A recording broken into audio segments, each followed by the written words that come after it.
and then just go around the tips of my other evergreens. When you get to the sides of your canvas, you want to also wrap this color around the sides so the sides match the front. So on this canvas, for instance, I wrapped it just around to the edge of my sky where it met the land. There's the horizon line, and I'll do that on the other side as well.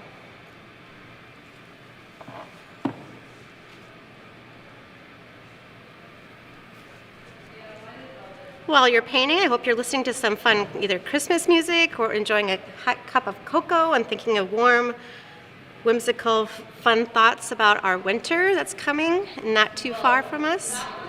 And the one you're about to watch right now is like the reason that I'm... Ladies, how are you guys doing? Feeling okay with the sky? Yep. Beautiful. Good job. Damn good. Got a couple talented ladies here tonight working on their skies along with me.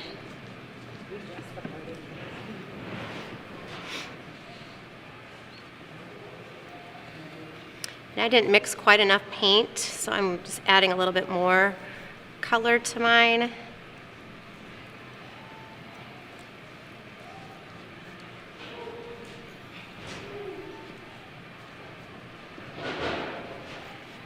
Your canvases are a bit smaller than this canvas due to the fact that we have a limited time with the video of 2 hours. So I shrunk your canvases down to a smaller size so it's more manageable for you, so you can have some time without feeling rushed to paint and to fill everything in the way you want it to look.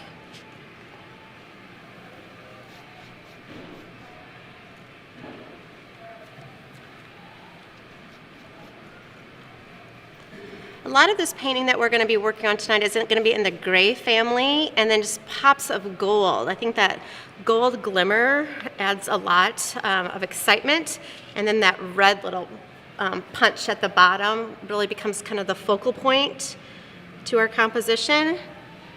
If at any time, like maybe I don't want the sled or I don't want a gold tree there, you can for sure take those things out, or if you want to add more trees. I gave you a little picture too that you can reference as you're working with us tonight on your own canvas. So I'm on the side of my canvas now, so I'm going to go ahead and just paint the edging. If you're not quite there, just take your time and work your way to that edge. And that's what the edge will kind of look like once you've got that painted. So it'll look something like that. How are we doing, ladies? Doing okay? This guy's okay? My second batch is a little lighter. Beautiful. It's okay. We'll do a second coat over it too, so if you need to change your color at all at home too, that second coat is really kind of your final coat, so if you want to go lighter or darker the second time, you sure can.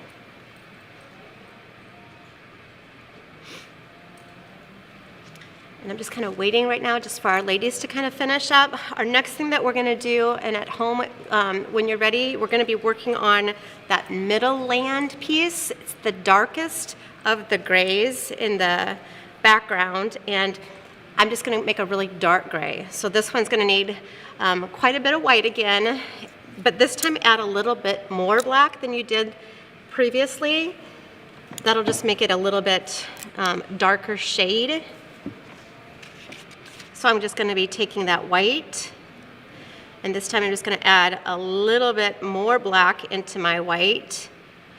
And I'm going to mix about the same amount as I did for that sky, now for this middle ground area. I'm just kind of stirring it up. It's called atmospheric perspective, when things going back into space get lighter in color.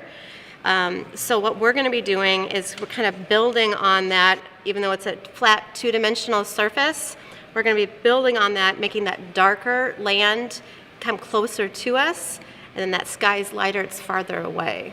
That'll give us a little bit of perspective and depth in our composition. Ladies, how are you guys doing with sky? Thumbs up, or you feel like you're good? Okay, good, awesome, good job, nice. I'm making my darker. Okay, they're mixing up their darker gray right now.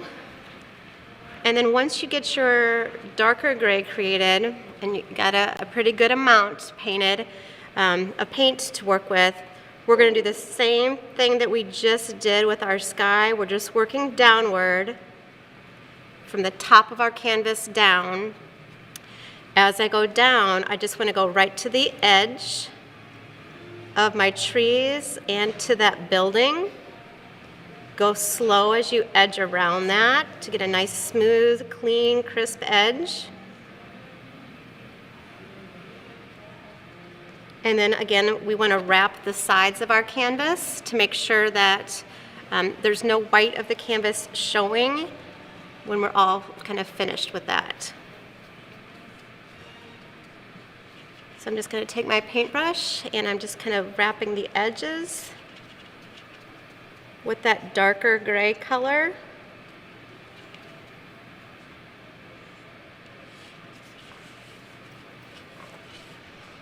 And all the way around the edge. How's our dark gray coming for you two? You doing okay with the dark gray? Nice, that's good. Good, Diane. Getting there. Sounds great. Can't get my, there. Just doing that first, right Yep, here. yep. So we're just going to start over on that left-hand side of our canvas. There's just a little piece of land kind of tucked over here that we're going to fill in with that dark gray. Almost looks the same color. I need to I'd go a little bit darker maybe, just a little more black with yours. And it's up to you as the artist at home too, like what your gray values are going to be. You can go a lot darker than what I'm doing too, that's totally fine. Now, I would suggest just hang on to the bigger brush, but switching to a smaller brush for this middle part. This middle part, we're going to go in between some trees and some branches, so you might want a smaller brush to be working with. And I know sometimes it's hard to tell which is the tree and which is the land here, so I'll try and go slow here so you kind of see. I've got kind of two triangles here for these evergreens up at the top. And then there's a little trapezoid shape.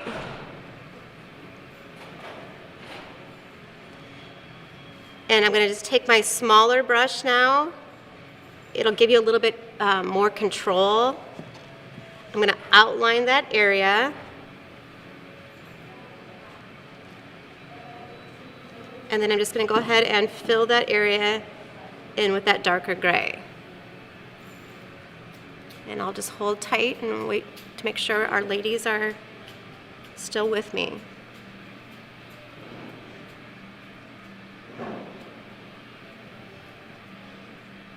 If you haven't had a chance to come out to see the beautiful trees at Gallagher, please stop out tomorrow or Sunday, right? For Tomorrow from 9 to 3 and Sunday from 10 to 2. 9 to 3 on Saturday and 10 to 2 on Sunday. If you haven't stopped out, please do so and check out the marvelous trees and wreaths and cool gingerbread house that's here. Some amazing pieces. If you notice on my canvas, and you might be experiencing this at home too, the graphite pencil turns blue with the pencil that I used. So as you get up to the edge of things, you might see that like little blue outline. It will eventually fade away after we've added our several layers of color. So don't worry too much right now if you're seeing that kind of blue edging where the graphite pencil is. Perfect, good job. All right, so I'm going to move on, and I'm skipping right over this next triangle tree shape, and I'm going to be painting another gray area. It's kind of right on top of my rooftop.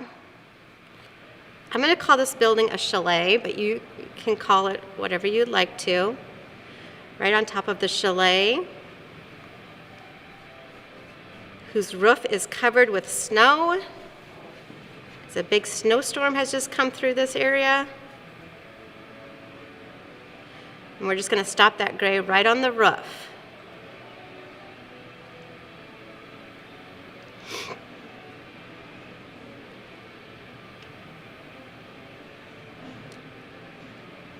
And then our next grays, as we keep moving over to the right-hand side, the tree that has kind of the stack of 3 triangles has a tree behind it. Oh, and I just dripped, my bad. We're going to go ahead and paint that area. If you want to leave it for now until you paint your tree, you can also do that. I'll leave that up to you as the artist. I'm going to paint over those tree limbs and come back to that later on. If you want to leave those be, you sure can do that too. Now there's a couple little pockets in here that will be kind of the dark gray. There's going to be a little teeny triangle right in here that'll have that kind of that dark gray color. A little baby triangle right here. It's going to have a little bit of that gray color. And then I'm just going to finish off this other side with my dark gray as well. Ladies, did that make sense to you guys at where I went? And I dripped, I didn't mean to, right here. Yep, and then there's gonna be one over on this side. It's a little gray. Maybe you don't have that? I don't see a little triangle, so And I bet, and I might have done a tree, and maybe there's a tree that I traced in front of it. And then over here, we're gonna do one more little triangle between these 2 trees.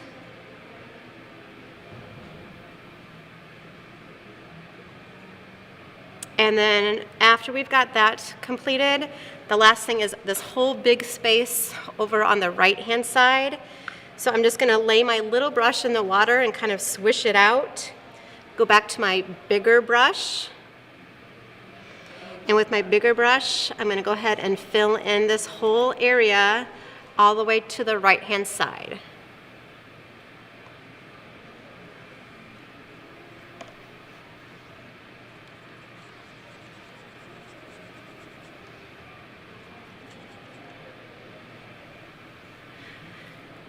We are working with acrylic paints tonight, as I mentioned earlier. If you happen to drag your sleeve through it or get some on you, the best advice that I have for you is to try to clean it up right away. Otherwise, you might have a permanent mark on your clothes.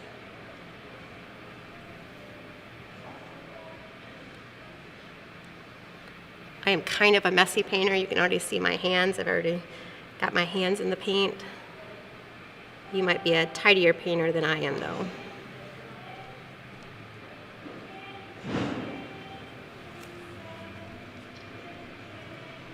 So I'm just going to give this a nice even coat all the way to the other side, and then we want to make sure we paint the sides of my canvas too.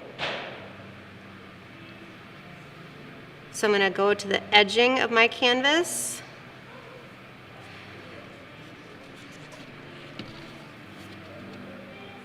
And I want to paint dark gray kind of right in the middle between my sky and the snow at the bottom. And then stop. So there's our dark gray area. There might be an area right, I don't know if your trees have that or not, in this, underneath this tree by the tree trunk. I'll let you decide if you want to put that in as a gray or not. Then we're going to clean our brushes out. So that water handy, just go ahead and rinse your brush out in the water and take a paper towel. You want to pull the paper towel so the brush is clean, so making sure that there's no paint left in the bristles. So I just kind of give it a bath, kind of swish it around a little bit until, as you keep pulling it, there's no paint coming from it. And we really want to make sure we have it really clean because our next color is white. Or it can be a really soft gray, whichever you prefer, for our snow. How's our dark gray coming, you two? Doing okay, ladies? Doing okay? Awesome, good job.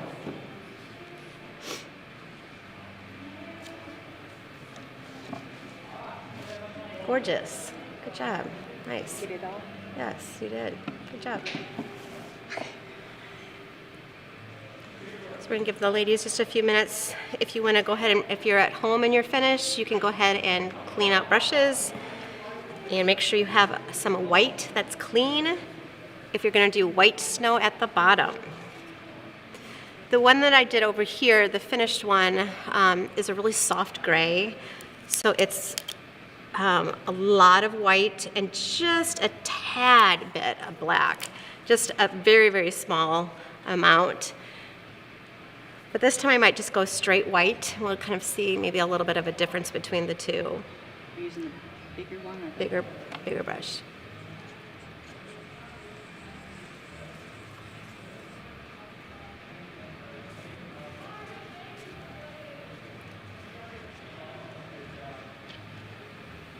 So I'm gonna go with my white next. Just about finished, looking good. Good job. I'm gonna go right against the edge. I know the canvas looks like it's white, it's just a white primer. So we still need to paint over top of this with your color of choice. So I'm gonna go right over top of it. It'll be a little bit different than your canvas color. It's coat all of that canvas with white acrylic paint. If you're struggling to see the white, you can also maybe just like turn a light on it too. It'll glisten a little bit, it's a little bit shiny when the paint's wet, so you can kind of see where you've been and where you need to go still with the acrylic paint. And then I'm gonna work over towards the middle area, and again, I wanna edge right around my chalet. And I'm gonna go around the edge of my tree.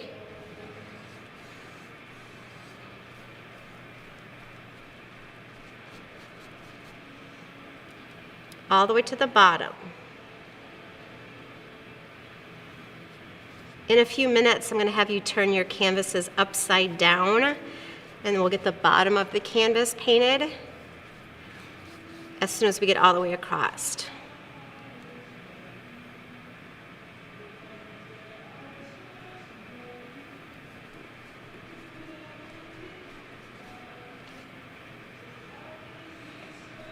One thing to consider too, when you get to the sled, if you're going to keep the sled on your canvas, you can either go around it carefully if you've got a nice steady hand and a little brush. That would be one way. Another way, since this is white acrylic paint, you will be able to paint over it. It will smear a little bit, I will tell you, with the graphite, but you will still be able to see those lines through the white. I'm gonna go that method, but if you would rather go around it, by all means, that is your decision. You can kind of see where it bled a little bit out, the graphite. The couple coats of white, that'll clean it up, and you won't ever see that again. We can just go right over it? You can. Yep, or if you want to go around it, whatever way you want to go. And then I'm just going to go around these trees up at the top.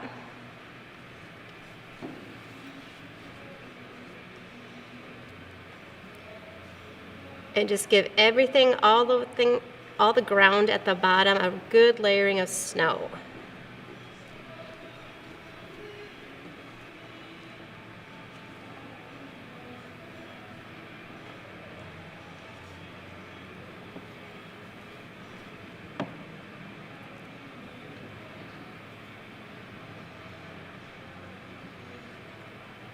If you want to make bigger snow mounds than I drew on your canvas, that might be a fun thing to try too over here. If you want to add a snowman or something else onto it, somebody holding the sled, whatever you want as the artist. And then once I've got all the way to the other side of my canvas, I'm going to flip this upside down just for a few minutes. I'll paint this side of my canvas.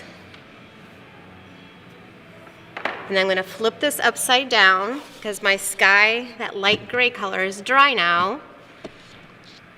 And I want to paint the bottom of this canvas with a coat of my white or light gray, whatever color you've decided to use for your painting. So I'm just going to give that a nice coat all the way across.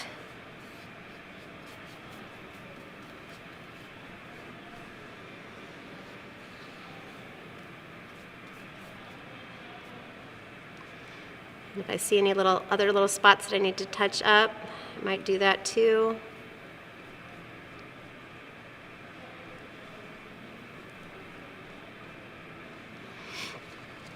And then I'm just going to let that dry just for a minute or two before I flip it upside down. So right now, while it's air drying, if you want to just make sure you're cleaning your brushes out, if you need to get any fresh paint, we're going to start painting the trees upside down in just a minute. So just get your brushes ready to go, and I'm just going to check on the ladies here painting with me. How we doing, ladies? Doing okay? Mm-hmm. Good? Okay. Go slower. Okay, far behind. Okay, let me slow down then. I'll slow down a little bit for you. Sorry. Well, I'm just a little. Nope, you're good.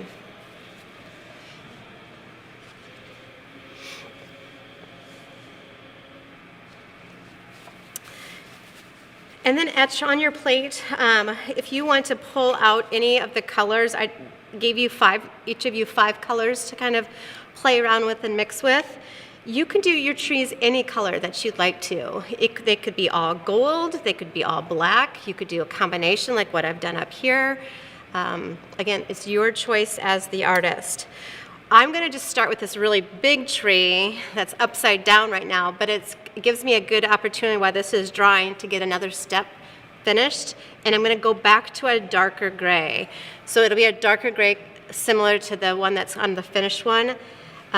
Darker though than my land. I'm gonna go even darker yet. So a lot of black I'm gonna try with just a little bit of white. So it's gonna make a really intense gray. And the reason I'm doing that is this tree is the closest to us in the picture. So it's in the foreground of the canvas, it's close to us. So we wanna make this one maybe the darkest. And then as trees go farther back, that atmospheric perspective comes into play again, and then you can start making your trees lighter if you'd like to. So that's my choice. I'm just gonna go with a darker gray color here. Next is big one in the corner, right? Big one in the corner, yep. So I'm gonna paint this triangle shape upside down, and I'm just gonna go ahead and pull my brush nice and slow and easy against the edging of that triangle, all the way around the outside edge. Hopefully you guys will have a steadier hand than I'm having tonight. I'm gonna go right down the edge of this side of my triangle, trying to stay on the edge of my pencil. I found that if you have a lot of paint on your brush, when you're pulling it kind of in long strokes, it seems to have a nice smoother edge than if I'm doing like little strokes with it. You might want to try different things and see what you find out. And then once I have that triangle outlined, I'm going to go ahead and fill that triangle in with that darker gray color.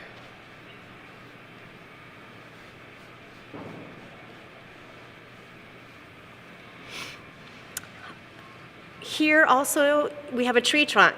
So if you want to do the tree trunk the same color, you sure can. That's what I'm going to choose to do, but if you would like to do it a different color altogether, go for it. So you can go to a smaller brush if you want to. I'm just gonna go ahead and outline this tree trunk with the same color that I used for the tree part, and then fill it in.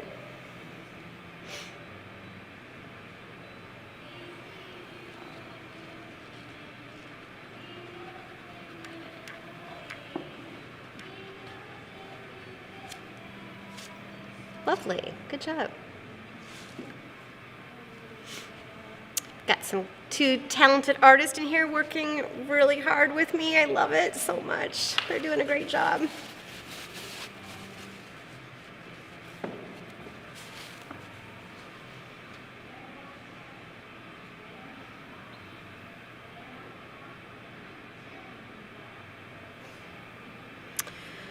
With the gold paint tonight, wherever you want to put the gold paint, I've noticed too that the gold has a little bit of an opaque feel to it. It's a little see-through. So I had to do 3 or 4 coats of the gold to get it to the intensity of the color that I wanted.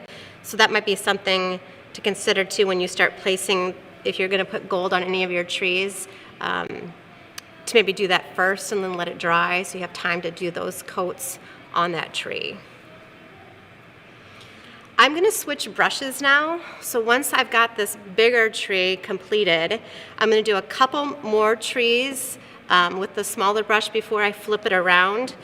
I'm still a little tacky at the bottom of mine, so I'm just going to give it a couple more minutes to air dry. So I'm going to look for a smaller brush. I'm going to use something that looks like this for my tree outline, and then use my bigger brush to come to fill it in. It just seems to work pretty well for me. So for this first tree over here, I did the example one with a really light gray color. I think this one I'm going to try with the gold, so you can kind of see what the gold looks like when you first apply it. You don't have to do gold here though, so whatever you wish. On this first triangle tree that's closest to me on this outside edge, I'm going to take that smaller brush, which just gives me a little bit more control and accuracy. I'm going to outline right on the edge of that triangle. It's very much like almost a watercolor type of paint. I tried shaking it and everything, and I still found it to be pretty watery consistency. And then I'm going to go ahead and do the tree trunk on that tree as well with the gold. And that's all with the smaller brush. Once I've got that smaller brush, then I want to go ahead, I got a little spot on the middle of mine here. I'm going to touch it up with white. If this happens to you, like in this, if you get a drip on your canvas like this or like this, one thing I found that works pretty well is if you let it dry a little bit and then just take white acrylic paint and just kind of dab on it. It's kind of like the magic eraser. And then just let it dry before you paint over it again. And you should be good to go. I'm just gonna let those dry just for a minute. What colors did you guys decide? Maybe gold. Gold? Are you doing tree? Oh, perfect. Beautiful. That's great.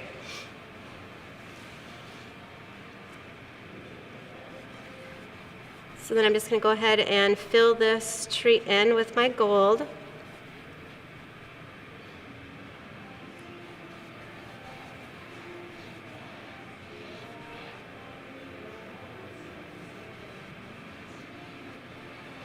I just painted that spot white in the middle, so I'm trying to let that dry a little bit, but I'll just kind of go around it for right now. Since we'll be doing a second coat on this in just a few minutes, it's okay. I'm going to do a little white edge against the edge of my tree because I did not have a very steady hand, and I pulled some dark gray into that tree, which I don't want. So now I'm just going to outline it with white. Let that dry just a little bit, and then I'll come back over it with my gold in just a few minutes. And it has like streaks. Is it because I use the smaller brush? Could be, yep. I feel like the gold is very streaky. So that's why it took so many coats, I think, to get a nice coat on it. Looking great. My ladies here are doing good. Just pause for a minute.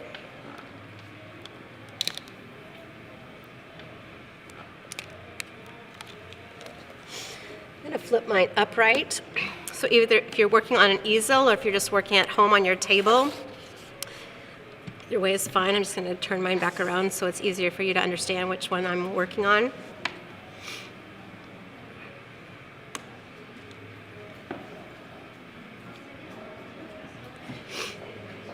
right next to this little gold tree is another kind of triangular evergreen tree in the distance. I'm gonna go darker gray here. If you wanna do a different color than that, by all means, go for it. So I'm gonna go darker gray, but not as dark maybe as this first tree, just because this one's further back in space. But I want it to be darker than my ground, so I can still tell where the tree is and where the gray ground is. So I'm just gonna mix up a little bit of a color until I like the color. Maybe set it down and just see if you're happy with that color. And then I'm gonna go ahead and outline this triangular tree that's in the distance. Try and get a nice steady hand to pull a smooth edge. And then I'm gonna go right around the edging of it. Are you using a middle-sized brush? I'm using my middle-sized brush. Yep, thank you. Middle-sized brush, or you can use your small brush. Whatever you're more comfortable with. Go right around the edging of this tree. Get a nice smooth edging.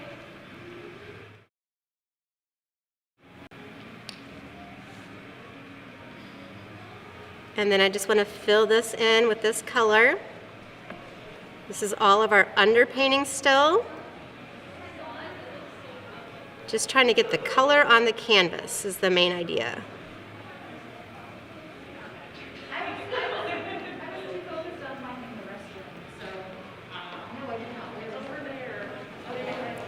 I'm going to see a little bit of this tree underneath it. I don't know if you guys will or not on your canvases.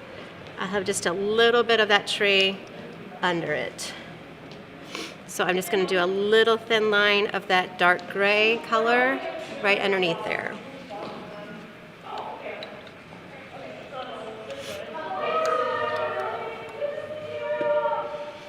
Got some fun people walking through.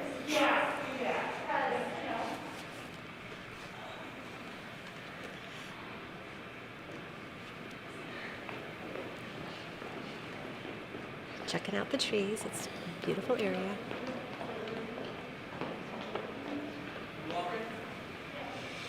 If at any time you need to get clean water too, every now and then you might want to empty out your water bowl or container and just give yourself some fresh water to work with.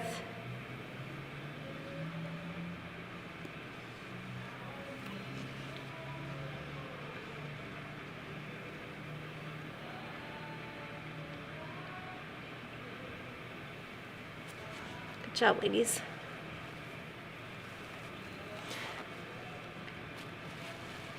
The great thing I love about this is that you can't do anything wrong. Whatever color you decide to use in any of the spots, it's gonna make yours unique and creative and also a bit like you. So make it your own style.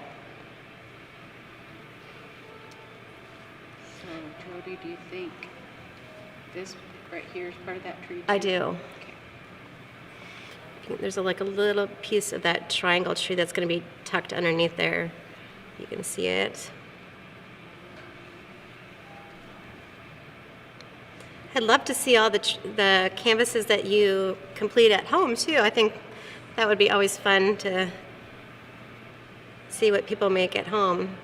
I'm glad there's a couple painters here with me because it helps me know for speed too on kind of where we're at. Plus I get to see their creativity, which is fun.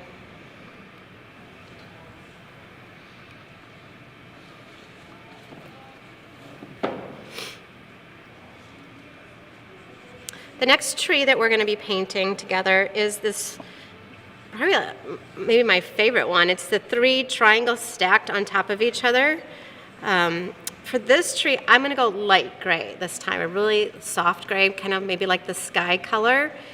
Last time that I did this, it was a darker color. So again, make your choice of your own colors. So I'm going to make a little bit of a color mixture of gray by adding quite a bit of white with just a little bit of black. You might even want to try mixing it with red or gold and seeing what colors you make with that, or brown even. That would give you a whole variety of different colors to try. And then I'm going to take my smaller brush, and with my smaller brush, this is the one that you're going to have a lot of zigzags kind of going through. So go slow here.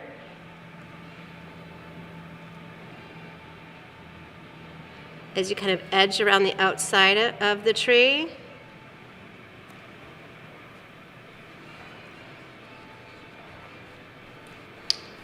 And then after I've done my outline of that triangle shape, you can kind of see it's like 3 triangles. I'm just going to go ahead and fill it in. And I'll do that again and again. So you've got 3 triangles kind of stacked on top of each other for this whimsical tree. I feel a little like Bob Ross doing this. A little baby tree. Happy tree.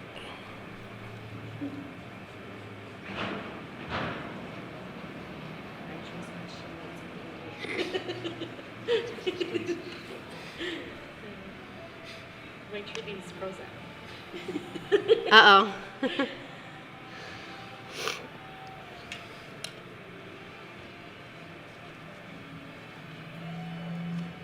I'm going to go right against the edge of this tree. And then this one has a tree trunk kind of stuck in the snow. Again, you can do a different color or you can do the same color. I'm going to stick with the same color. Gives it a little unity. But you can try a different color. I think always painting from the side too, I'm always kind of crooked. It looks straight when I look onto it like this, but I'm sure maybe from your view, you're probably like, the lady's going crooked. I'm going to paint this tree trunk with my light gray as well. So it looks something-ish like that for my underpainting.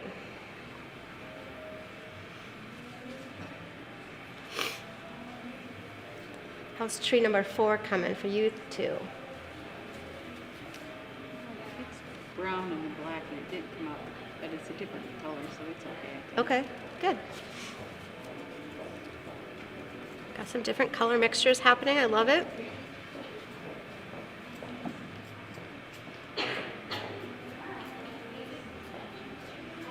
The next tree that we're going to do is this really tall, skinny, triangular tree. It's right next to the chalet. I'm going to do mine gold. Here, if you want to try a different color, go ahead. And again, I'm going to start with my smaller brush to get a nice smooth edge here. Because there's a lot of zigzags you kind of have to go around on this one. So that smaller brush is going to be very helpful to you.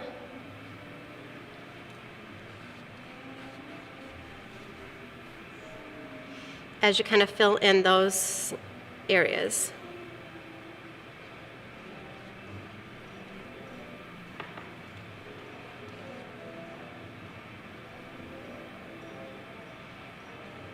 And then once I have it outlined, I'm just going to go ahead and take my little brush and just fill it in. Since this is a skinny guy, that little brush will do just fine to fill it in with. The only color I probably would not do right now is the color of your chalet. So whatever color you were wanting your chalet to be, since it's right next to that one, I mixed kind of a brown-black combo together for my chalet. On my first one, I might just do brown this time. You probably just don't want to paint this tree brown, just because you'll lose it in the building. Other than that, do it whatever you want.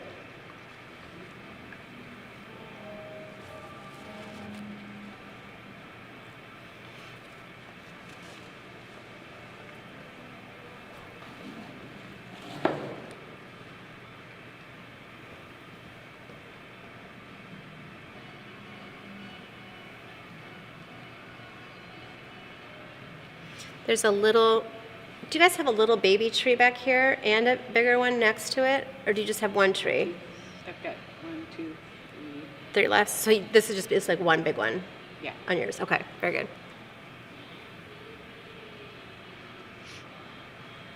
So at home, it looks like you're gonna have 3 trees left after you paint that tall, skinny guy.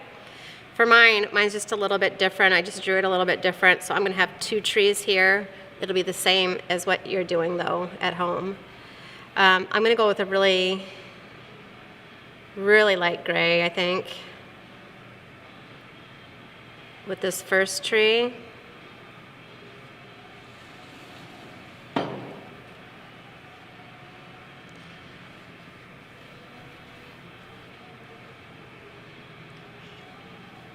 And a little bit darker for the tree behind it. In linear perspective, it actually would be go lighter tree.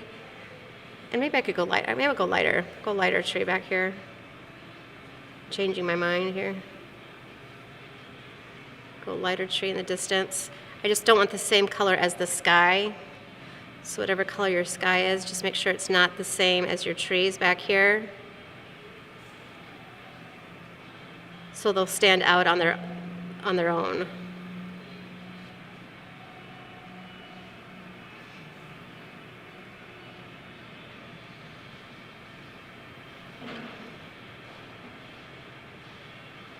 So I did a really light gray in the background and then a kind of medium gray closer to the chalet. And you'll just have your one tree right here, that whichever color you've selected for that.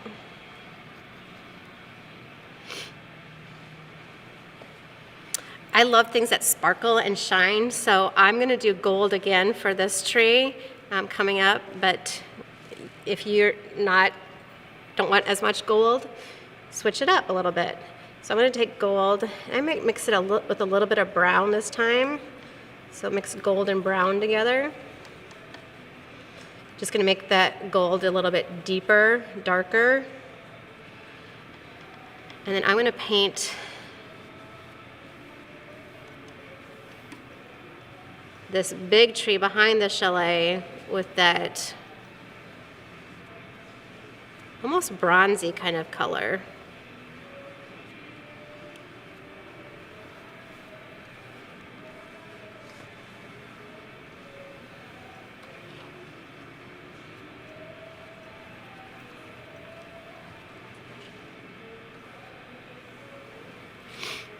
And then when we come through the second time through on the trees, if you want to change any of them into a different color, you sure can.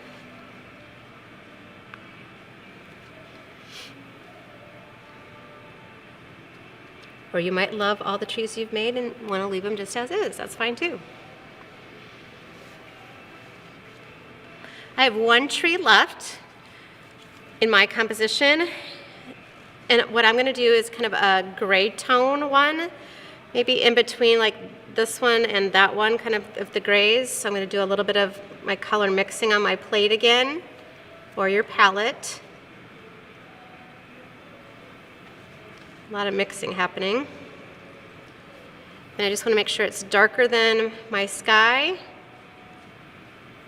It may be lighter than my land.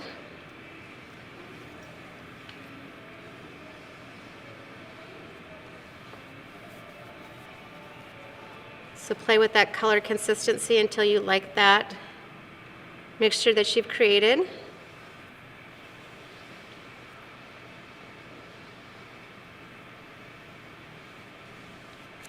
And then all we have to do for this first coat now is paint our chalet and the slut. We have a tree that looks like that one over there. That's the. Oh yes, thank you, thank you. Mm-hmm. We do have one more tree that's kind of tucked in right here behind your kind of your triple triangle tree. If you did that one, maybe I'll do it with a darker paint so you guys can see it. I'll go really dark gray here. So between, right in front of that tree, you're just gonna start with kind of a straight line if you can't see yours anymore.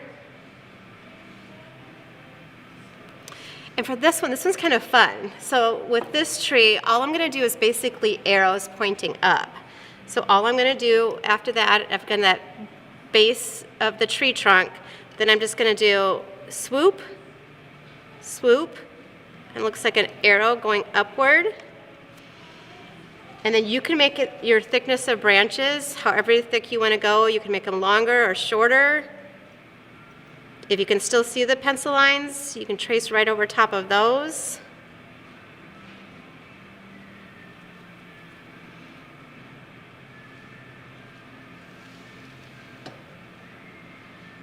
And go right to the edges here. And then these will go behind other trees. This is going to give it that depth feeling where things are like overlapping.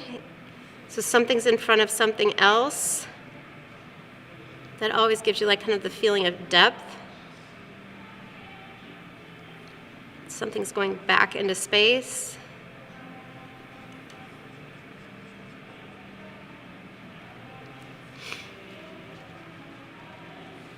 So if you have that tree, it might look something like that.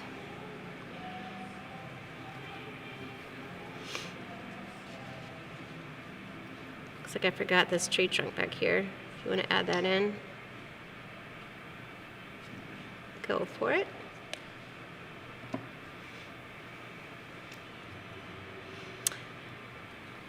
How are my ladies doing here?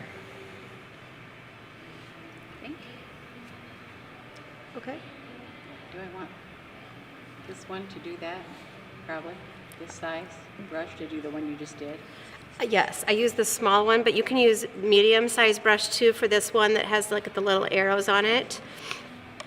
Depends on what you want for your thickness of your branches.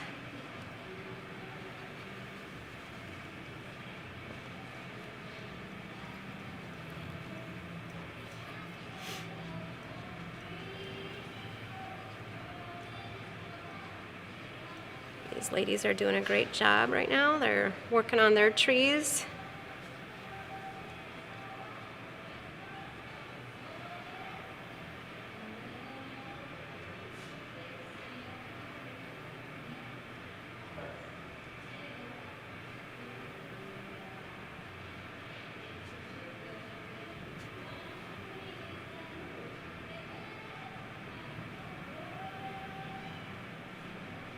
So I've got that tree kind of filled in there.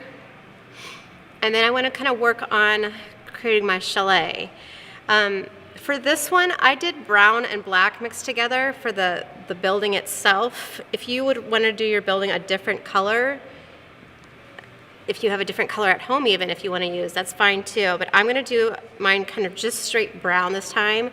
Our brown color that we're using is espresso, so it's a kind of a darker, richer brown anyway. And I'm going to use maybe a smaller brush to begin with for this one by outlining the outside edge of my chalet.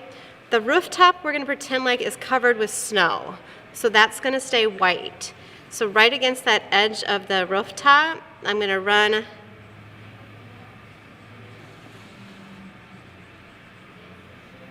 a thin line of brown.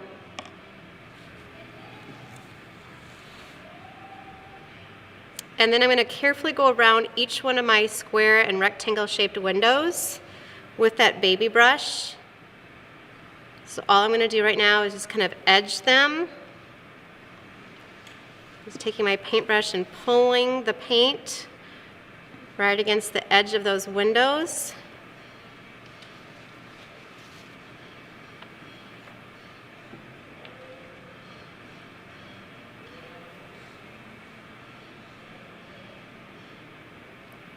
And then the color changes. There's a line that you kind of can see between the first floor and the second floor.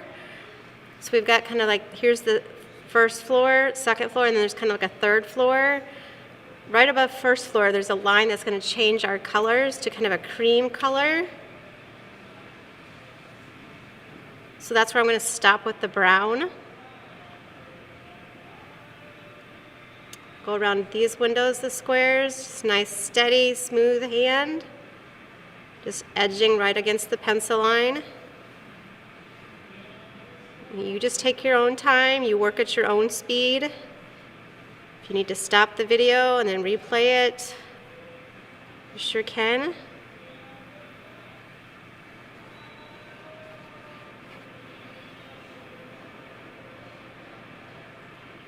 I'm an art teacher in Denver, so I do this, I paint quite a bit, so I always work probably faster just because I'm used to having kids anxious and ready to go on to the next step.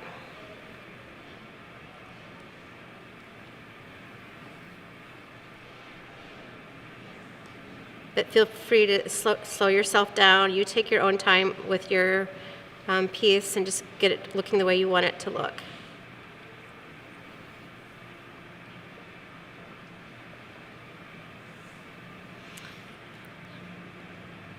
How's my ladies doing?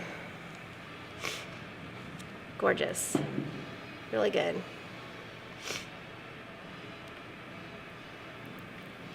I think that one of the funnest things I think about being an art teacher is just having everybody bring their own uniqueness and style to their artwork. Everybody has their own style and technique and preferences, which is fun for me to always see. We can do the side the same color as the... Yep, same color. So as we go across over here to this left-hand side, now we're going to do this the same color as the chalet. So I'm just moving straight over here now to the left side of the big tree, and I'm going to outline right around that peak of that window that's kind of sticking out. Outline that edge around the tree and around the window. With the brown, you can really see a difference in that first coat. It's really streaky. You see a lot of the brush strokes with brown. This is one for sure you'll have to mix, or to make sure you have a second coat on.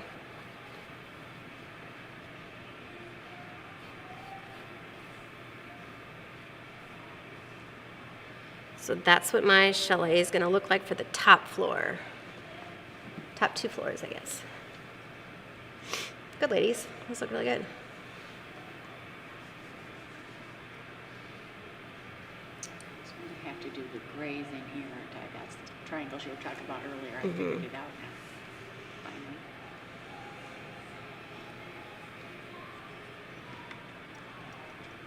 Good job, you guys.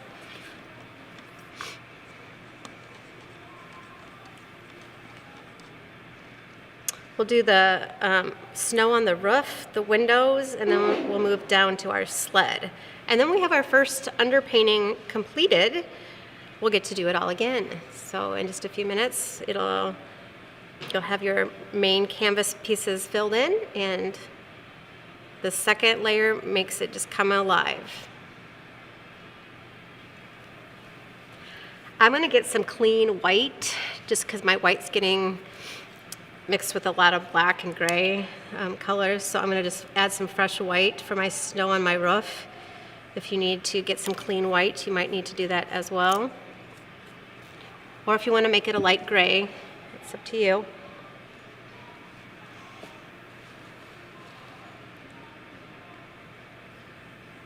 These ladies are doing so amazing.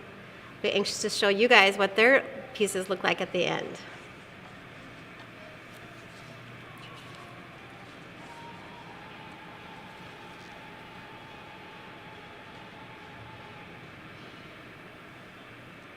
Anything I can help you guys with? Just didn't do enough of that light color, so I'm trying to make this mad. Okay. Didn't get the diamond part. Doing okay? Okay.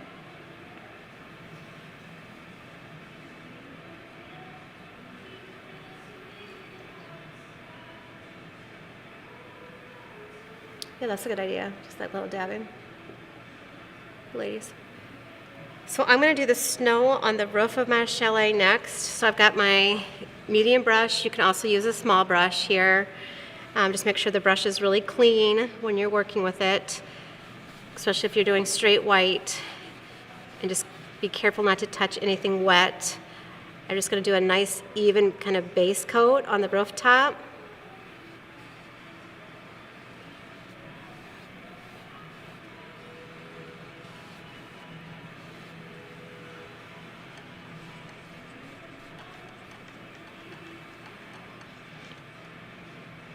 So I'll paint on both sides of this rooftop and just bring in that load of snow.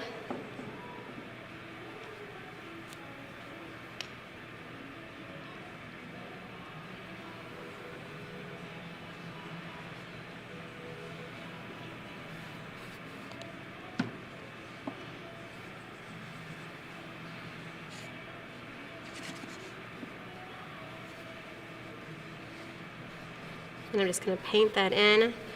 My graphite really bled there with the blue, but hopefully yours isn't quite as bad. It will for sure need a second coat of white over top of that area in just a few minutes. But for right now, it's okay. You can just leave it as is and let it dry a little bit.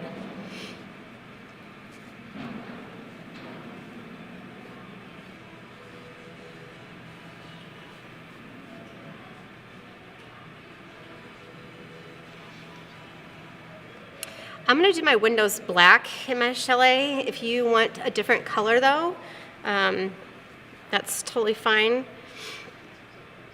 So I'm going to take a small brush here and I'm just going to load up the nose of the brush with some black acrylic paint.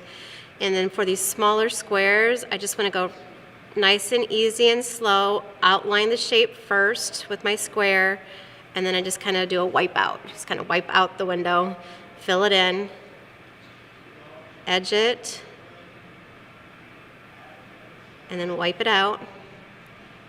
And I'm going to do that on all my windows. After it dries a little bit and we're putting the second coat on, then I'm going to add my white details, kind of the frame around the window, and that makes it look a little bit more like a ski chalet or like a house in the woods kind of feel.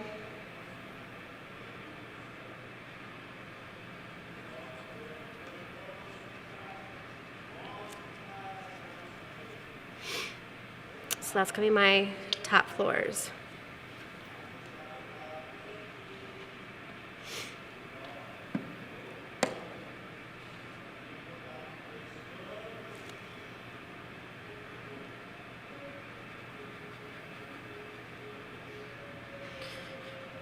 Now for my chalet, after I've got kind of the white, the brown, and then the black, I'm going to make this kind of a cream color down here for my first floor. So I'm going to take a little bit of gold, a little bit of white, and just a touch of brown, kind of mix those colors together. So I did gold, white, and brown. And then this is going to be my base color down at the bottom. So I get kind of a tannish color here. The bottom floor has, it looks to me kind of like a door and then two windows is what I am thinking it is, but you can make it to be whatever you want it to be.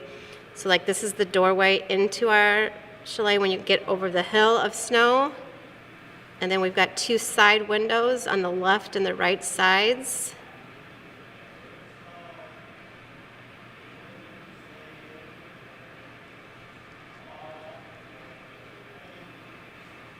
Are you painting those tan color too, or you're not painting those yet? And then I'm just going to paint the left side of the building as well. So I took a little bit of gold, a little bit of white, and just a touch of brown, again to make that tannish color. And I'm just going to fill this area in. A nice smooth edge against your tree.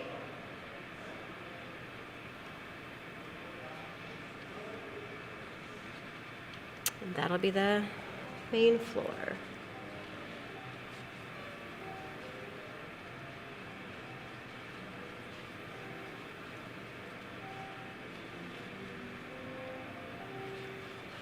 Good job, ladies.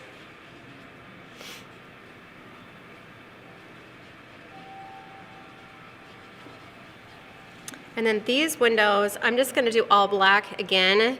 If you want to add like gray later on for like blinds or curtains or whatever else you want to add down there, you sure can. I'm just going to fill these solid black for right now as our underpainting. So I'm just taking a small paintbrush And on this first floor, I'm just going to edge around those 3 rectangular shapes. And I'm just going to kind of fill it in.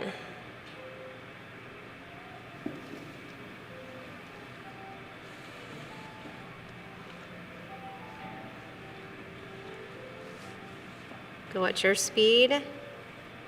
Just get those filled in nice and smooth and even.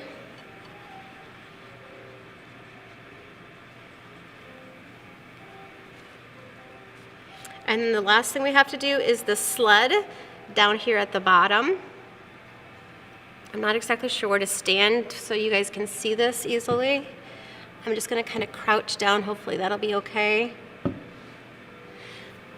I'm going to do kind of a red sled here, but you can do also more of kind of a burgundy color if you want to mix like red and black together, if you want to make it a deeper color.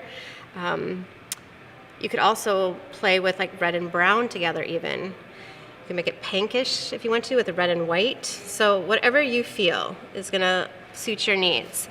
So I'm just going to take my smallest brush that I have, and with the red on the nose of my paintbrush, I'm just going to follow along those lines, a nice steady smooth stroke.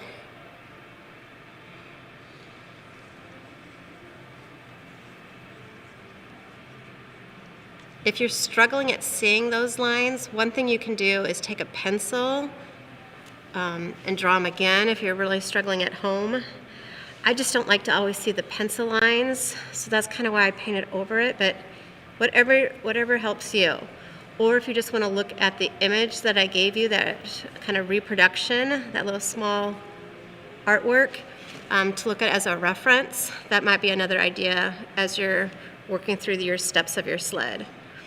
One thing that it has, though, is it has a bunch of diagonal lines. So one thing to kind of consider with this is all the lines are going to be parallel to each other, and they're all going to be diagonal going to the lower right-hand corner. So if you can kind of think that too as you're painting, there should be kind of even spaces as you're going, and they're all going the same direction for the top of the sled.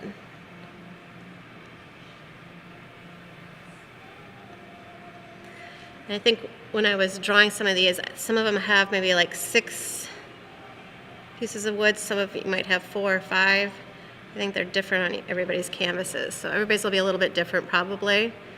It may not look exactly like mine.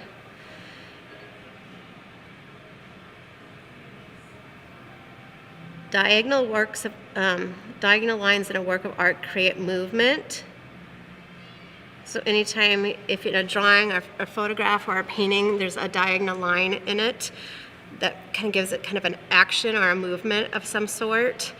So it's not so static. It makes it a little bit more interesting to look at compositionally.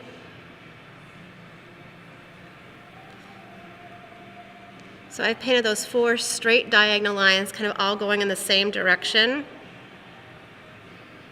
Don't worry right now if you still see brush strokes in it.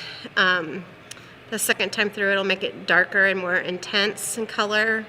Right now, we're just trying to get the lines down where you want them. Now we need to build the sled so it looks like it's 3D.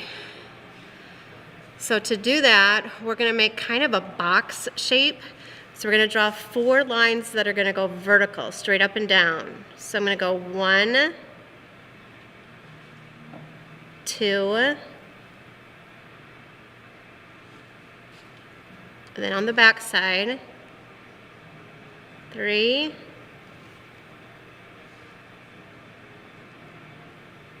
4.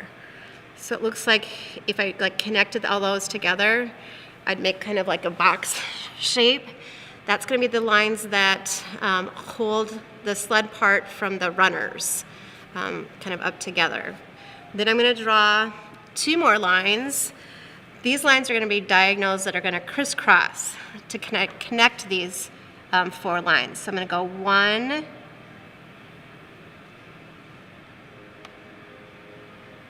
2. That's kind of holding it all together. And then our last 2 lines for the sled are going to be the runners for the sled.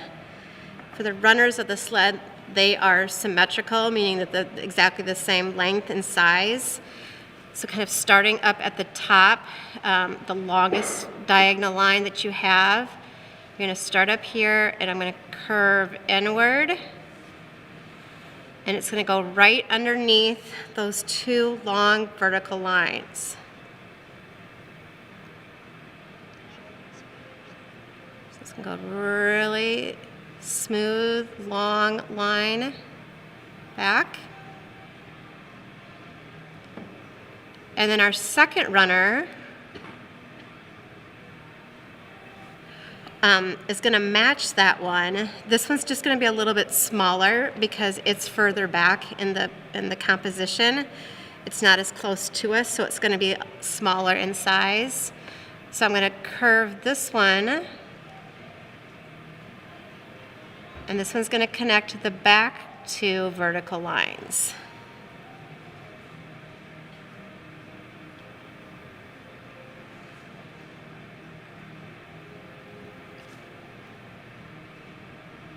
And this line will be a little bit shorter going back because it's farther back.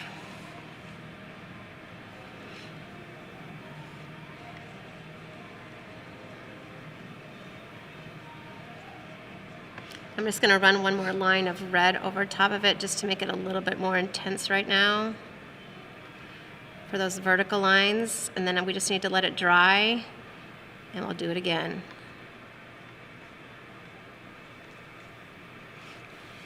So there's my basic framework for my sled. I need help with my sled. Okay, for sure. I will for sure help. Sled is probably the hardest part of Well, this. I painted over my lines, and I'm not sure I can see. Gotcha. Yes, please. She knows she always has to fix something out. Every time I paint with her. You're good. It's all good. Gosh, I think it's hard to see.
Changes.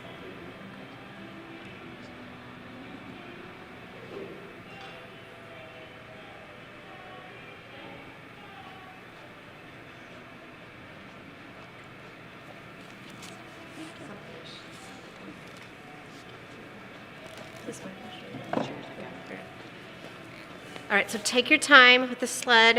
If you need to kind of rewatch that again too, you sure can. Basically, if you're just kind of building a box, you can kind of think of that with 4 vertical lines, diagonal lines across the top, and then the 2 runners. We'll add the cord to pull the sled when we start on the detail work. So this is basically the underpainting. Our underpainting is completed now. All of this is just to get the canvas kind of painted with the first coat. Second coat comes right now. So you want to just make sure everything is dry first before you start your second coat. Mine looks pretty dry, all probably except for the red. So you're going to start at the top of your canvas again. Now, if you really like your sky color and it came out okay, you can for sure leave it if that's the color that you want. And for mine, I'm okay with my sky color. So I'm just going to leave this as is and not change it. For this land part, I think I'm going to make my land part a little bit darker. So for me, I'm gonna make my land darker, mixing kind of the white with a little bit more black this time, okay? How are you guys doing with that? Do you guys need to do your skies again? Or do you like your skies? I've got some spots that show through white. I'm gonna just add a little color there. I think, Okay. back. Sounds great. Anything I can help you two with right now with anything? You just take your time. I gotta do, this is all. That's gorgeous. It is absolutely gorgeous. They look amazing. Okay, so while those ladies are kind of working on theirs, I'm just gonna kind of keep moving forward so you at home can have an opportunity to get your canvas completed too. So I'm gonna take a little bit of white and my black. I wanna make my black just a little bit darker for me in the background, just for my preference. I also want to take this color and I want to, if I have any edges where I covered up areas, so I'm gonna go from like that color to like this color, I think. I think I'm gonna prefer that. I'm gonna just make sure that this color is a nice smooth coating all the way around the edging. If I have any areas where pencil marks are showing, now is the time to kind of fill that in with the second coat. This will be your final coat. And then the next one, we just do the detail work. So on the second layer, this is where you want to make sure that pencil lines are covered up that you don't want showing. All edges are nice and smooth. You've got the right color. And don't forget to paint the sides again too if you paint anything new again. So I'm going to make my background all this color. Ladies, what can I do to help you guys? I got two trees. I got to figure out what color I want yet. But Okay. Help you, either of you, with anything? I'm okay, yeah, Okay. maybe. Okay, holler at me if you need something. Then I'll take my smaller brush to fill in my land in this middle area to make it darker gray. And I want to make sure that right by my trees, it's nice and smooth.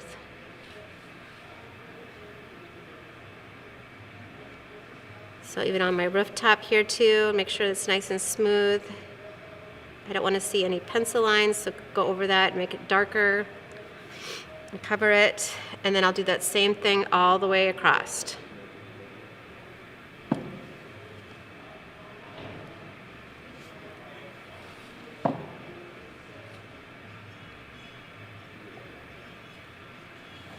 I like using the smaller brush for this, especially for outlining, just so it gives me an opportunity to work slower and smoother with more control. But if you want to use a bigger brush, go for it.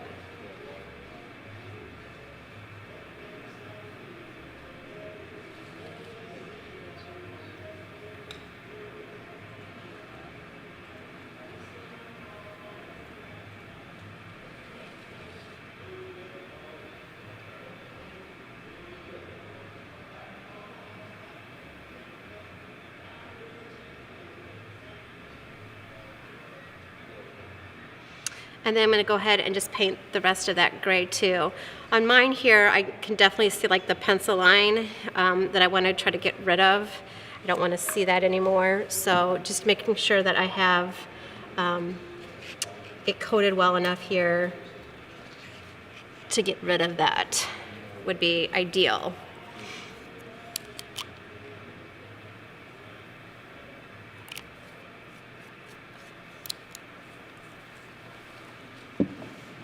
I'm just going to grab a little bit more white and just start with some fresh colors here. I'm getting low on my color. I should have mixed a little more probably to begin with.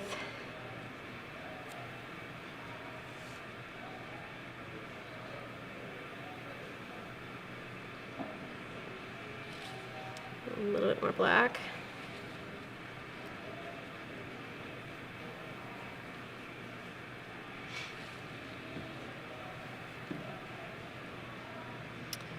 And then I'm just going to wipe out this whole kind of right side with this darker color.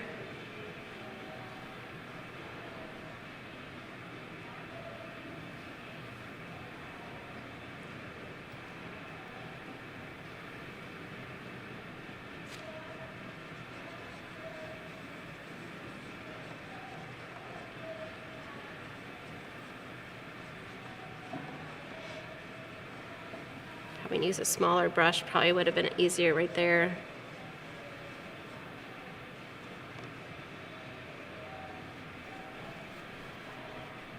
And I'm just going to wipe out all of that area, the far right hand side. I don't want to see any pencil marks or any white of the canvas kind of showing through.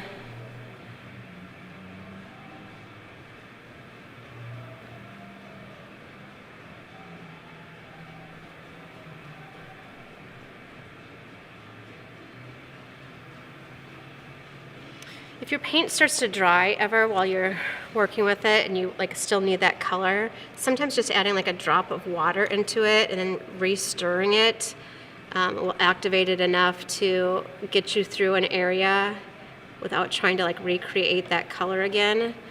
So if you're running low on one and you just want to add a little bit of water, sometimes that works just fine then to do small areas.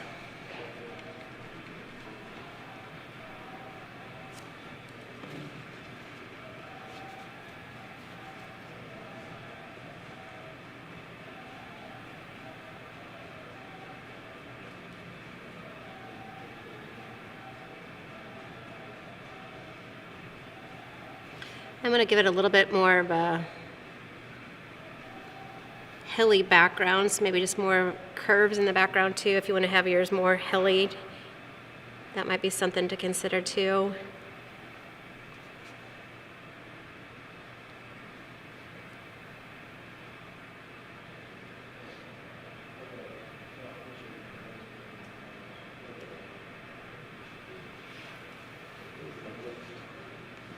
And then when I get to this far right-hand side of the canvas, again, I want to, if I change the color of the land at all, I want to make sure that I paint the side of my canvas again too.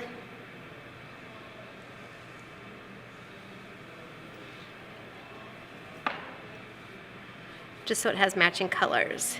Because if you hang this up and put this on display somewhere, you're probably going to see the sides of the canvas as well, unless you put it in a frame. So it's important to get those sides painted. So I'm just going to wrap that color around the right-hand side.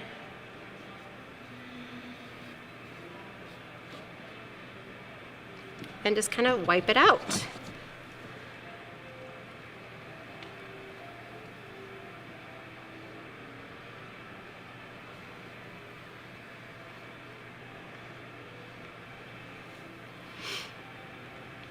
Now for me, my white of my snow is okay. I don't need to like change anything for the base color down here. If you're at home and if you see like some parts of the canvas kind of still through it, or if you see like pencil marks anywhere, you might want to put a second coat of white over it, like right here and maybe right here on mine. I might want to touch it up with some just like really fresh white color. But due to time, I think I'll just kind of keep moving along so you at home have an adequate amount of instruction for your final composition. If you haven't changed your water, now would be probably a good time to do that. I know my water is getting pretty murky and then it's hard to clean the brushes out. Every now and then you might want to just stop, clean the water, clean the brushes, maybe even with soap and water too, just so they're not going to pull any color that you don't want. And then you're ready to start over again. Once the brushes get kind of gunky, I don't know what another word gunky is, then it's hard for them to work with to get some smooth edges. Oh, thanks, hon. So now that I've got kind of these areas kind of filled in, we are going to go ahead and do your trees a second time. When we paint the trees, Now's the time to decide if you like the color that you started with, and if you want to can stay with that color, or do you want to switch to a whole new color. That's kind of options too to kind of consider as you're kind of going through the process here. So I just touched up a few of those white spots, just let those dry. And then you might even want to do a third coat over it if you can still see anything kind of through those areas. I'm going to keep my trees the same, I think, except for maybe this tree in the background, maybe make him just a little bit darker. Other than that, I think they're going to stay the same. I feel like I need to do a second coat on all of them because I feel like there's a lot of irregular edges and transparent kind of see-through trees that I want just a cleaner, more intense color. So for this far right-hand side tree, this gold one, I'm going to take my smaller paintbrush and I'm just going to put a second coat right over it. If your edging looks good, you can leave it. If you just want to make your color more intense, or if you feel like you need to smooth out your edging, whatever you feel like you need.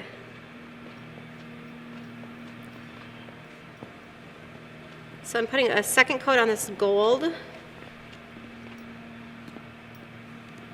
Thank you so much. I have great helpers here too. I love it so much.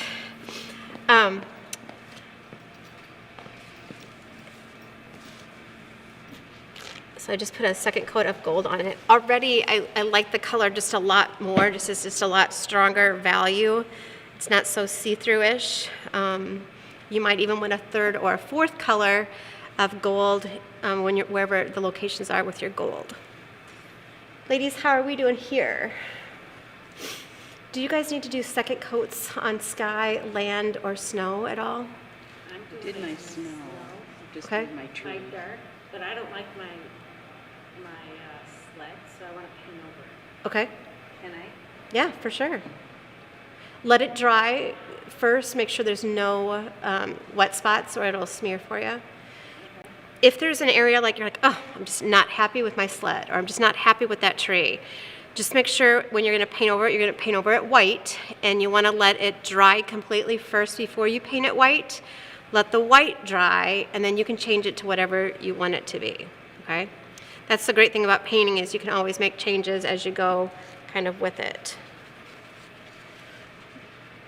Anything else I can help you two with? Just going over my tree color here. Okay, so I'm going to just go through my trees here kind of a second time and my chalet and sled a second time.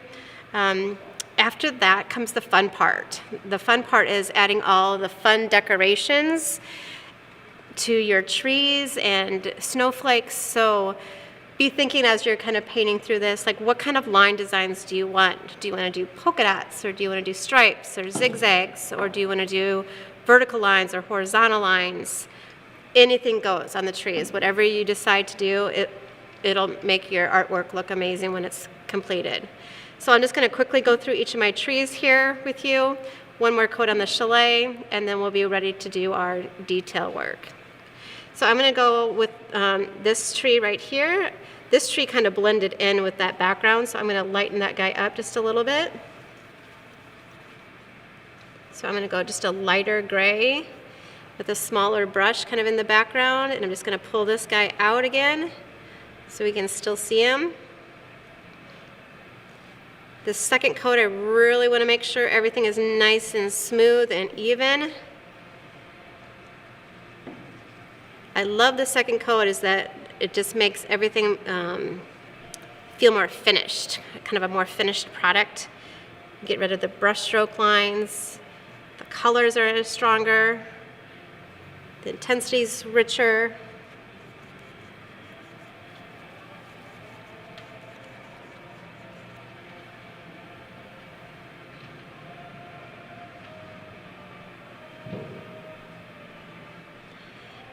And one thing that's great about these trees too, they don't have to be perfect. So don't worry, mine are not perfect at all.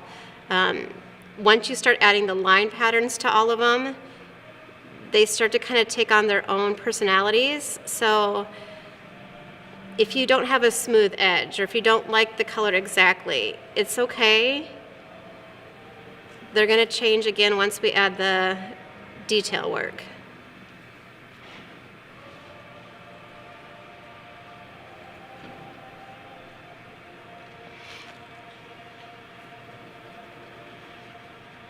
I'm going to color my gold tree again too. Just I want to make sure I've got at least 2 or 3 coats on all the gold areas.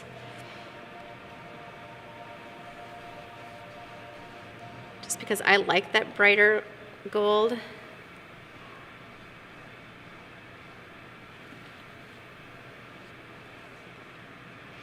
Feels a little more vibrant or something, I'm not sure. Just I like it.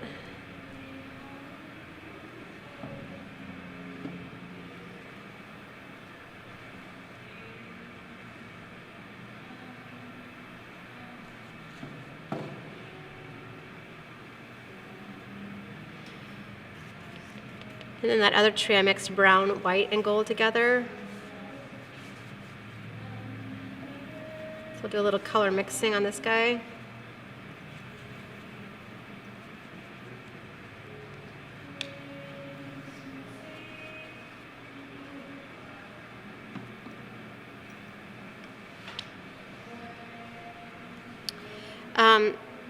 I know at home, you'll be like painting at home, and I don't have spray glitter like for you to use, but one thing that you could do at the end, I don't know if you can see the glitter on this canvas or not, but at Walmart or Hobby Lobby or Michael's, they sell cans of spray glitter. It's an aerosol can, and if you just take it outside in a well-ventilated area where you have good air quality, you just lay the canvas on the grass even, and just about 6 inches away from the canvas, move your arm slowly back and forth. You can spray it and it'll give it a little bit of a sheen and shine to make those snowflakes even look like they're glistening more. So if you want to try that when you get home, or when you not when you get home, but when you finish your artwork, that might be something to consider too.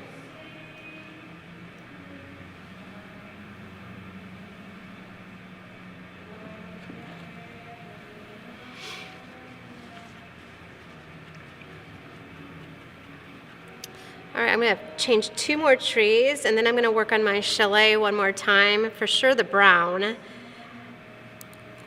The brown is needing a little bit more help, I think.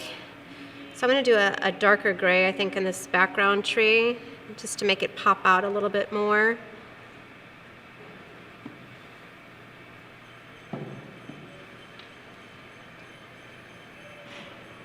And I want to get rid of those pencil marks. I don't like the pencil marks, so I'm just going to get rid of those.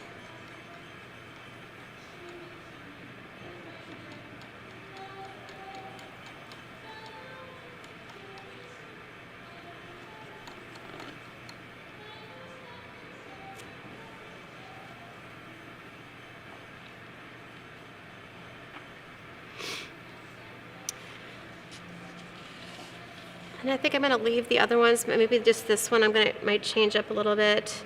My 3 triangle tree needs a little bit more shaping, I think. You know, standing on the right-hand side is probably a little weird shaped from your viewpoint.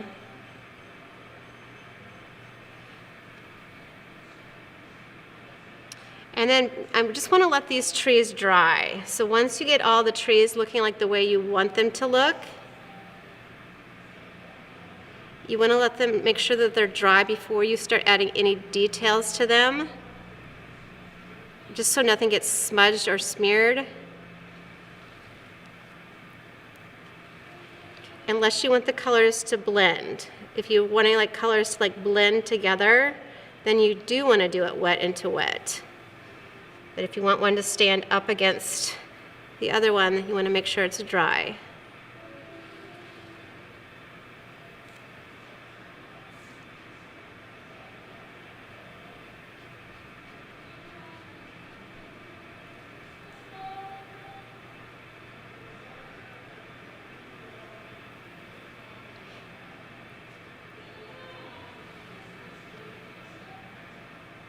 don't know if you guys can hear in the background, we have Christmas music playing here.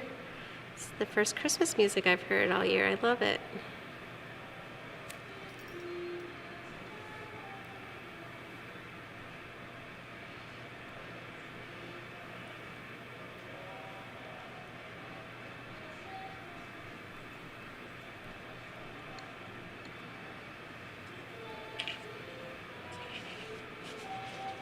You guys doing okay?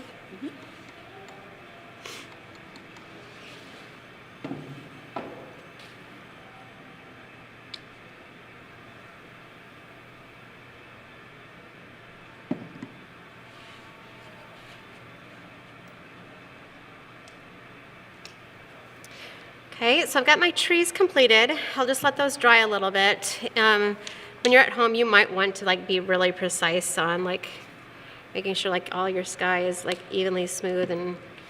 But for you guys tonight, I'm just gonna kind of make sure that you got all the steps kind of covered, okay? So I'm gonna go to the chalet next as I'm kind of working my way across. This one I just did with the straight espresso brown. So I'm gonna come back with that brown now. And if you can kind of see already, that second coat is going to make a huge difference.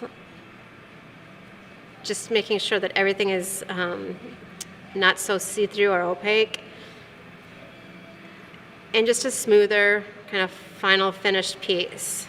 So I'm going to go nice and smooth against the edges. You can use your small brush or medium-sized brush.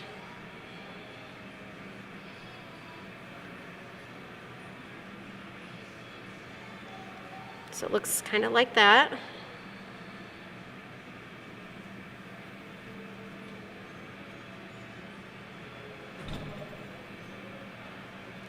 And then my lower level of my chalet is okay for me. I don't mind that color. I could put a second coat on it if I wanted to, and you can for sure do that at home if you want. I think I'm going to leave mine as is. So you guys make that decision on your own at home, if you need another coat or if it's you like what you already have, okay? So there's my second coat onto my chalet. I need to let that dry a little bit before I add any of the white kind of decorations on it. I might want to just clean up any areas maybe of my other tree or any areas that are kind of still see-through from the first coat from the snow on the roof.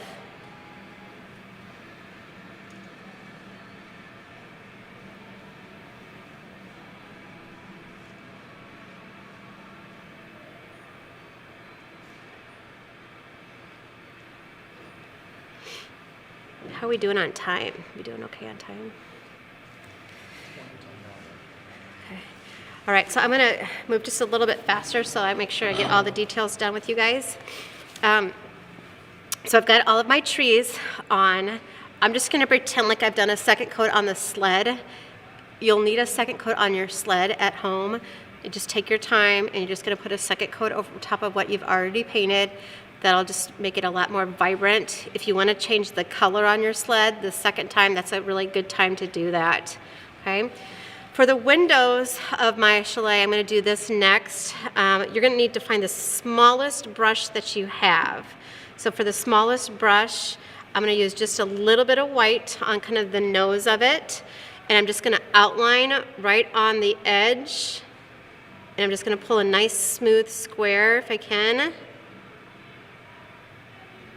Kind of almost like you're frosting the windows. Kind of reminds me of like a gingerbread house kind of idea. You're gonna go right around the outside edge with your white, and you'll do that on all of your windows.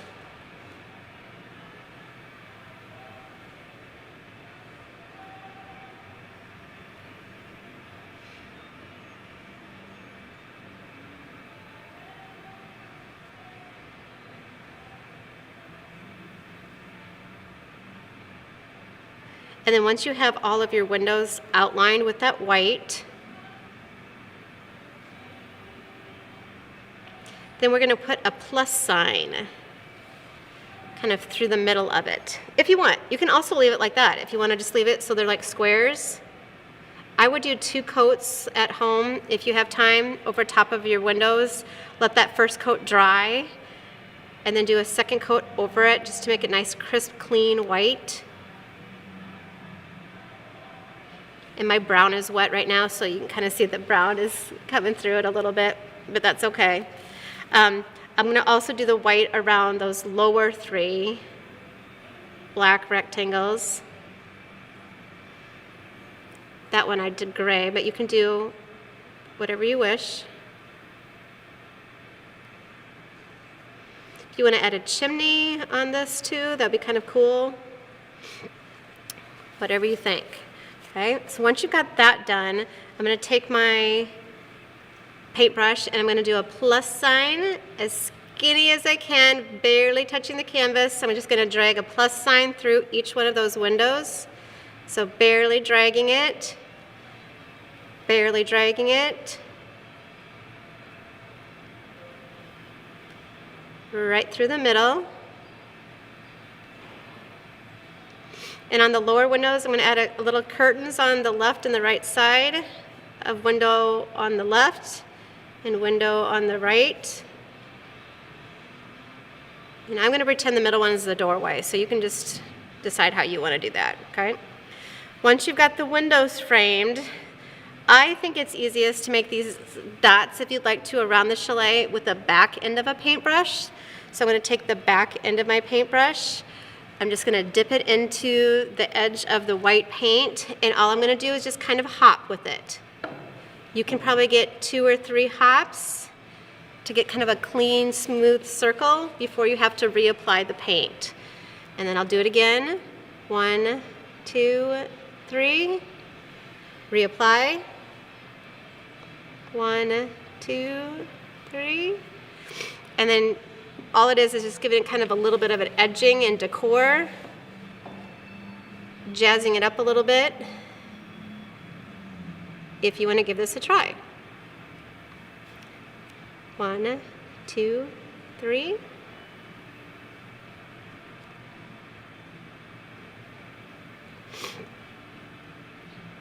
And now I've gone all the way around my chalet. Now comes the fun part of like the decorating of the trees. And the trees can be decorated however you want them to be. So it's that kind of time of year, that seasonal time of year to decorate trees. Same thing with the trees on our canvas. We're going to either use zigzag lines, wavy lines, looped lines. You could do diagonal lines, circles, whatever you wish. I think for this first tree, I'll just kind of start you off with kind of a simpler one. And I'll just do kind of a lighter gray tone, kind of through the middle of my big tree here. So I'm just going to draw one straight vertical line down to my tree trunk.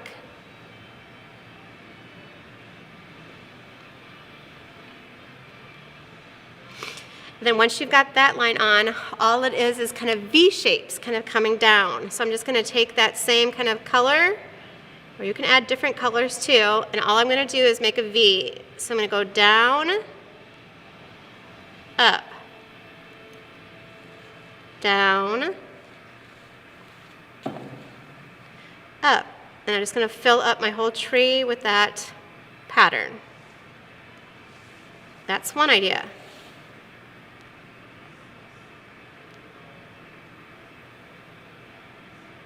And you could add additional lines into this if you want to. You can make different patterns into this. You could add circles into this.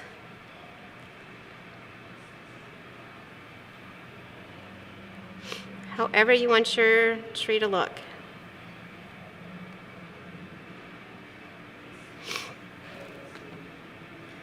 I had a couple more minutes I've got, so I'm going to add a couple more tree kind of decor ideas for you to look at.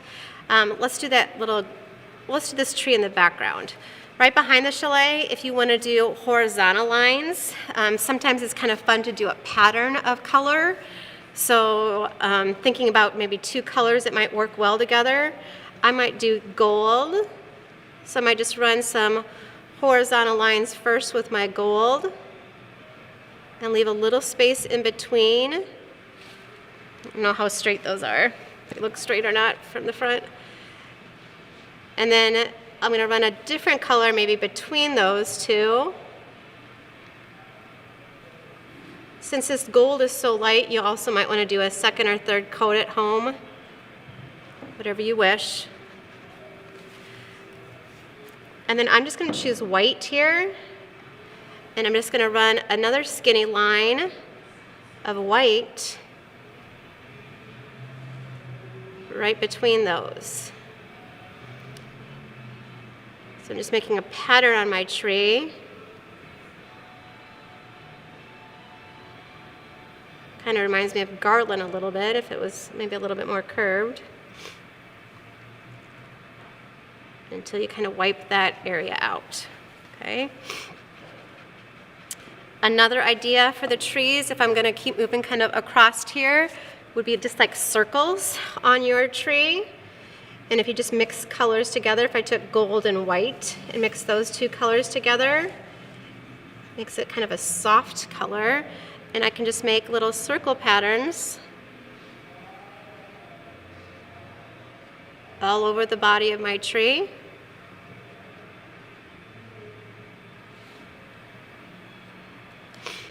That could be another idea. One other idea is you don't necessarily have to stay inside of the tree shape. You can go outside of the tree shape too. So maybe if I just took straight black and I just drew a, kind of a line down my tree. This whole idea of just kind of coming out from the tree. So I'm just going to pull it all the way out to the outside.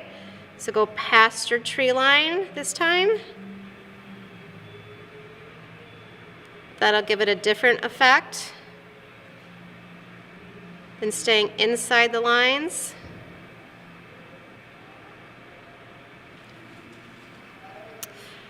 Another idea that you could try would be like dashes or just like little polka dot circles. You could do zigzag lines. Maybe I'll try a looped line and you guys can see what that looks like. So if I took a little bit of black and brown maybe together,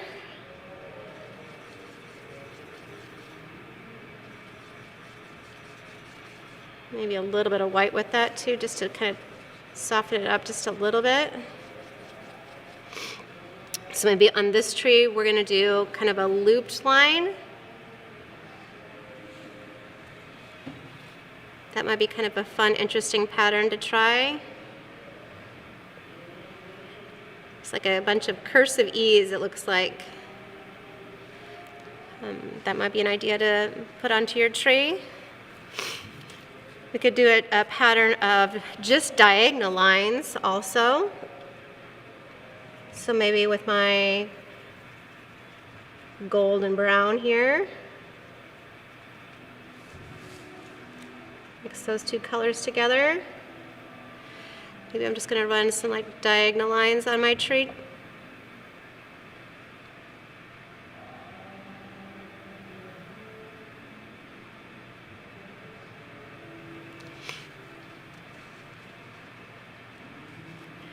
You could add like glass balls or something to it too if you want to. You could put a star on one of your trees. Those are all different ideas maybe you want to try. Maybe I'll do, let's see, let's do like little dash marks. So I'm just taking my paintbrush and just kind of pulling little dash marks down. And just kind of filling the tree with those dashes, or hash marks, whatever you want to call them. That might be something you want to try for texture. That'll give it a kind of an implied texture.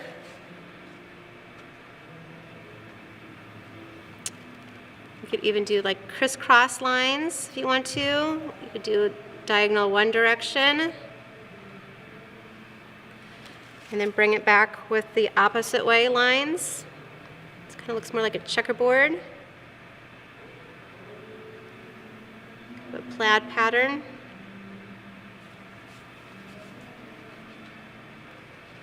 And then you can kind of just keep building from it. Like you can keep adding and adding and adding as much or as little as you want to each of these trees. If you want to leave your trees as is and not add patterns, that's totally up to you too. You can leave it that way. Down at the bottom of our sled, I know we're getting close here, you might want to think about doing some sort of a rope pull. And I'm just going to take gold, but you could do brown too. And I'm just going to attach one side of my sled to the other side. So I'm just going to take my brush, and it's just going to be kind of a looped cord. I'll do it darker so you can see it easier. And it's just going to connect one side of my sled to the other so somebody can pull that sled down. If you want to get really fancy, you could even kind of consider shading or highlights on anything. And then the last thing I was going to show you before it's time for us to exit off our camera is just the snow kind of falling down in the background. So you just want to start with making sure you have some fresh white, and I'm just going to use a bigger paintbrush, the back side of it, and I'm just going to dip my paintbrush into those white, and I'm just going to hop, and it's just going to give me some snowflakes falling down. I'm going to start with the bigger snowflakes with the bigger brush, and then I can kind of transfer to a smaller brush for littler snowflakes that are like kind of farther away. That'll give us a little bit of a feeling of depth too. So that is our fun, whimsical painting in the trees tonight. Thank you everybody for joining me. We've got a couple minutes. I don't know if you do questions or not, or no? Okay, couple more minutes left. Maybe I'd love to show you kind of what the other ladies were doing while we were giving these directions. If you guys want to come show your work, or maybe you want just to lift it up.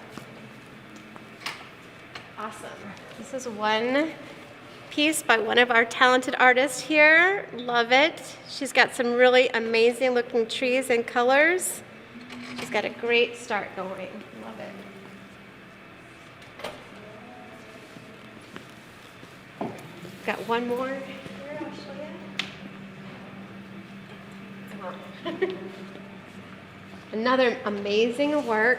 I love just how different both of these individuals are in terms of their composition and their style and their trees, but each is unique, and yours will be too. So thanks for joining us tonight at the Festival of Trees. Thank you.